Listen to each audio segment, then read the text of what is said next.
ખરેખર મારા માટે બહુ જ સૌભાગ્યની વાત છે કે યશસ્વી પ્રધાનમંત્રી શ્રી નરેન્દ્રભાઈ મોદીજીએ મારું લખેલું, મારું ગાયેલું, મારું કમ્પોઝ કરેલું આ ભજન એમણે શેર કર્યું છે, ટ્વીટ કર્યું છે. તો પ્રધાનમંત્રીશ્રીનો હું હૃદયથી ખૂબ ખૂબ આભાર માનું છું અને સાથે સાથે આ અવસરે એમને હૃદયથી ખૂબ ખૂબ વધાઈ આપું છું. જી જી બિલકુલ, આપને બે લાઈન સંભળાવું છું. હે રામજી પધારે, શ્રી રામજી પધારે, રામજી પધારે, શ્રી રામજી પધારે, देखो अवध नगरिया में राम जी पधारे, हाँ देखो सुंदर नगरिया में राम जी पधारे, नाचो गावो सब मिल मंगल गावो, जय श्री राम का नारा लगावो, हाँ देखो मोहनी मूर्तिया राम जी पधारे.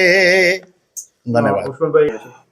ખરેખર તો આપણે બધા જ ભારતવાસીઓ અને જે રામના ભક્તો છે એ બધા જ ઇંતજારમાં છે. એ 22 જાન્યુઆરીનો એ જે પળ છે, એ જે સમય છે, એ ઘડીનો બધા જ ઇંતજારમાં છીએ અને આપણે બધા ભાગ્યશાળી છીએ કે એ ક્ષણ આપણે મહેસૂસ કરી શકીશું.